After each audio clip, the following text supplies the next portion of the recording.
Once upon a time, there was the 30 Years' War. The 30 Years' War was caused by tension between Catholics and Protestants. Conflict in the Habsburg Kingdom of Bohemia also contributed.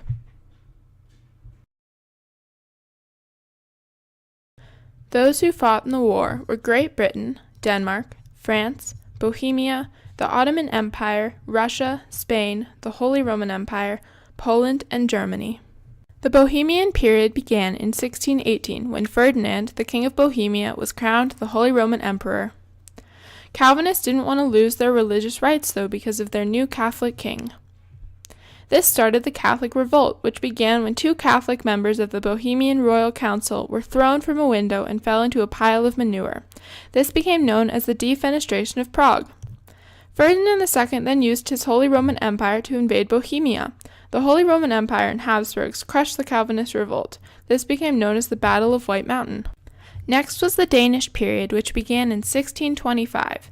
Christian IV, the ruler of Denmark, supported the Protestants against Ferdinand II. Ferdinand then joined forces with Albrecht von Wallenstein, who raised an independent army of 50,000. Together they were able to defeat Christian, but the rebels took control of Prague and declared Ferdinand II deposed and elected a new king. This new king was Frederick V, who was a Calvinist. Frederick used his rule of the German Protestant Union to aid the Bohemian rebels as much as he could, but in 1629 the Treaty of Lubeck was signed, restoring Holstein to Christian V, but forced him to no longer intervene with German affairs. Next came the Swedish period in 1630. The Catholic victories had alarmed the Protestants everywhere. Ferdinand's victories also endangered the independence of the German princes. It was also a concern of whether French Bourbons would lose their power, seeing as the growth of the Habsburg power seemed to just be increasing. Now there was a new Protestant leader, and his name was Gustav Adolphus of Sweden. 1 year later, the Swedes had moved into Germany.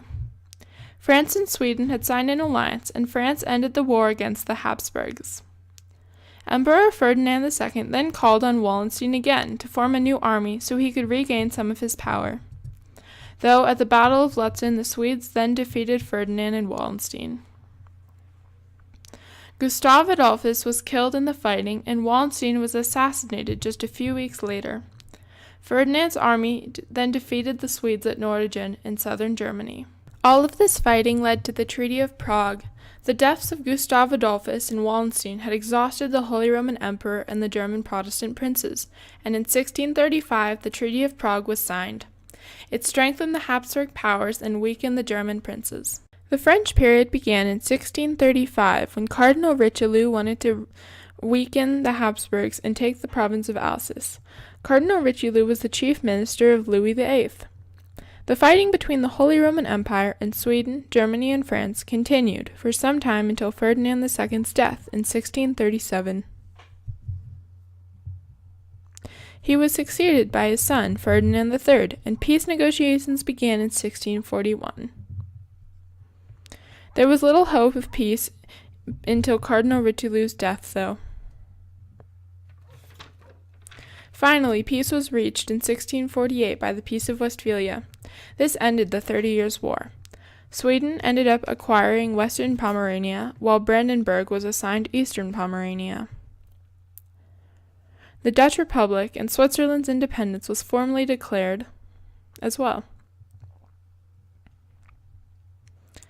The Holy Roman Empire ended up losing some of its authority due to other countries gaining their independence. But the religious aspect of the war was finally solved by the Peace of Augsburg being expanded to include Calvinists, Lutherans, and Catholics. The consequences of the 30 Years' War include the dissolution of the Holy Roman Empire.